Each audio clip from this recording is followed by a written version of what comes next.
আসসালামু আলাইকুম রহমতুল্লাহ। আপনাদের সামনে নতুন একটি ভিডিও নিয়ে হাজির হলাম। তো দেখতেই পারতেছেন আজকে সকালে মুরগিগুলা আর মার সাথে এখানে রোদ্রে দিয়েছিলাম, প্রতিদিন যেমন দেই। তো আজকেও দিয়েছিলাম। তো এইখান দিয়ে মনে করেন একটা বিলাই আইসা এটা করে ফেলছে। তিনটা মুরগি বাচ্চা মেয়েরা ফেলছে।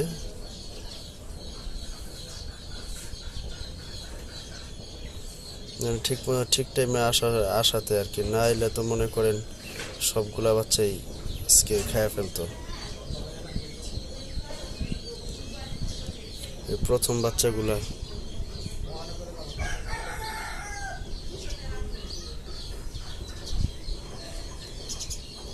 দেখতেই পারতেছেন, মুরগির বাচ্চাগুলা মাশাআল্লাহ দিলে কত সুন্দর ছিল, কিন্তু এটা কি করছে বিড়ালে।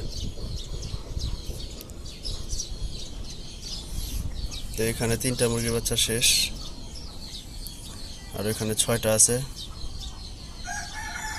এটা হইলো যে আমার কালা মুরগি, যেটা ওইটার বাচ্চা ছিল, যেটা ওই যে বড় মুরগি, যেটা নিচে অনেকগুলো ডিম দিছিলাম। তো এখন চিন্তা করতেছি যে ওই মুরগির বাচ্চাগুলো আর বাইরে দিব না, আর মার সাথে আর রাখবো না। কারণ ওই যে ভিতরে যে বাচ্চাগুলো ব্রিডিং করতেছে ওর সাথে দিয়ে দিব। তো চলেন আপনাদের ব্রিডিং এর ঘরে নিয়ে যাই। এই যে ওর মা,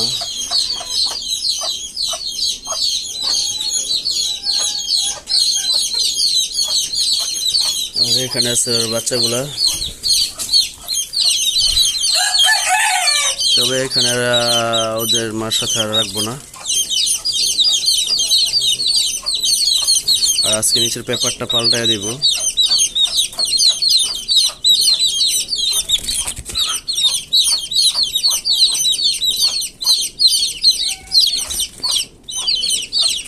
আর এখন এই যে প্রতিবন্ধীটা আলহামদুলিল্লাহ সুস্থ আছে, মানে এখনো পর্যন্ত আর মনে করছিলাম যে মারা যাবে, এখনো পর্যন্ত আর কি বাইচা আছে। আল্লাহ যদি বাঁচায় রাখে তাহলে কেউ নিতে পারে না, মানে এটা হলে তার প্রমাণ। ও খাইতে পারে না, পানিটা পর্যন্ত খাইতে পারে না। ধরলাম খাবারটা না টুকরা টুকরা খাইতে পারে, কিন্তু পানিটা খাইতে পারে না।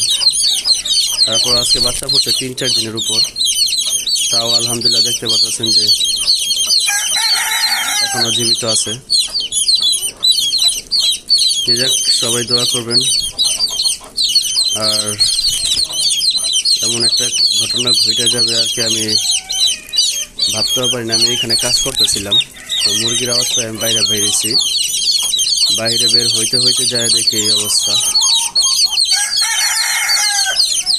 তো যাই হোক, সবাই ভালো থাকবেন আর দোয়া করবেন।